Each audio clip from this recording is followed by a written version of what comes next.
Hi everyone, welcome to this video tutorial on how social learning theory can be applied to health and social care. The aim of this video tutorial is to consider different applications for social learning theory to health and social care. So hopefully, by the end of this video tutorial, you should be able to explain how social learning theory can promote anti-discriminatory behaviours and practices, and how the use of positive role models in health and social care education campaigns could be used.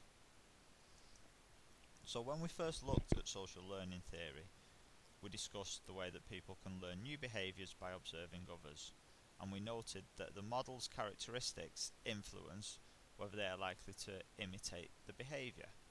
So we looked at the idea of role models and modelling. An example of a model who was prestigious of her time and had high status was Princess Diana.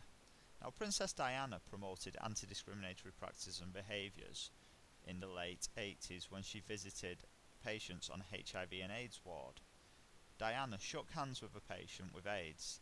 This not only broke a taboo on the subject, but also helped remove a great deal of prejudice and misunderstanding around the illness. Another example of how a model could be influential in promoting anti-discriminatory behaviours and practices is provided by the President of the United States, Barack Obama. Barack Obama lifted a ban on entering the United States which had previously applied to individuals with HIV and AIDS. He stated that this was an important step for the United States and showed the country to be a good role model. And he stated that if the overall intention of the United States was to take the lead globally in reducing stigma around HIV and AIDS, this was the best way to do it.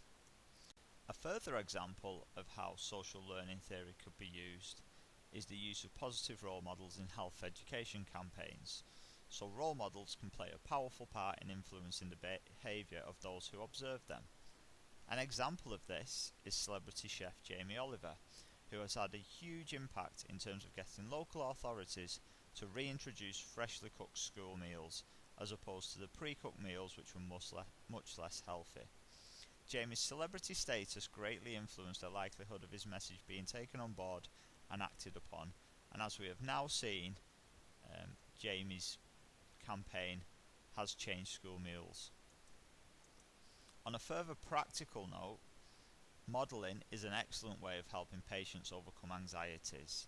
A study by Malemd et al. In 1983 found that children in hospitals suffer reduced stress and actually recover better from surgery if the procedures they are undergoing have been modelled, so therefore shown to them on a TV or shown to them using different props such as soft toys.